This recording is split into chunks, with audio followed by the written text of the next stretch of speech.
My name is Elizabeth Bird. I'm a board member here at Sulphur Springs Museum. Sulphur Springs Museum is a small neighborhood museum.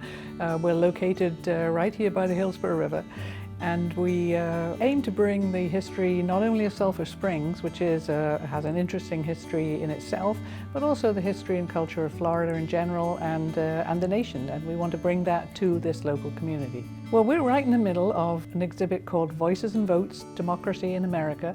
It was created by the Smithsonian. It's actually a slightly smaller version of a huge exhibit that they have in the Smithsonian in DC, and it explores the whole history of democracy in America.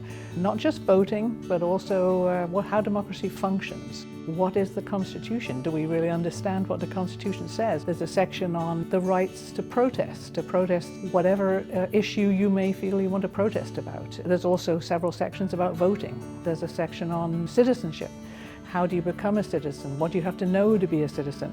Could you, who've been a citizen here for years, answer all the questions that new citizens have to answer? So there's a lot of interactive explorations of what you may have thought you know about democracy, but you'll learn a lot of new things here. Bringing this exhibit to Sulphur Springs is very important. In fact, it's the point, really. This exhibit comes to us from the Smithsonian through a grant called Museums on Main Street, where the Smithsonian offers grants to small communities. Some of them are more urban like ours, others are more small towns or around Florida. People can come right here and explore something that is key to the history of all of us right here in the neighborhood. My name is Norma Robinson, and I'm the president of the Sulphur Springs Museum. I'm hoping, especially for the community, that they will see that their voice counts, that their vote counts, that they will get involved in learning about the process of voting and how it affects their community. Also, we're happy that it's here within walking distance, and we're hoping people will take away a lot of what this exhibit has to talk about. Part of the grant requirement was the creation of some local content, something that would reflect this community. So we decided to go to two local youth organizations in the neighborhood, Community Stepping Stones, which is a neighbor of ours, and Battleground Poets.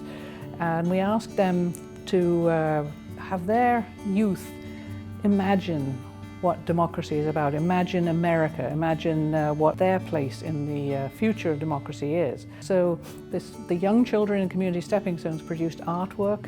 They're little collages which explore their sense of who they are, what does it mean to be an American. The poets from Battleground Poets are all young men in their teens who are also residents of Sulphur Springs, and they, through poetry, are exploring their place in this community and what they think about the future.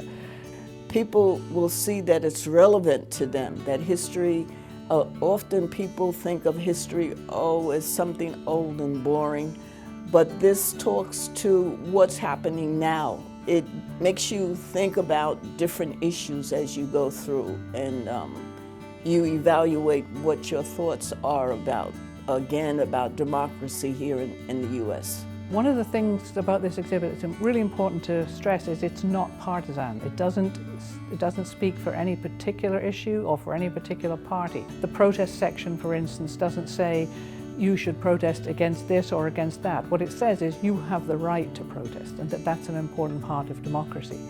So we want people to come here and think about not only their role as voters, voting is very important, but also their role as active members of a growing and evolving democracy. Get out and vote.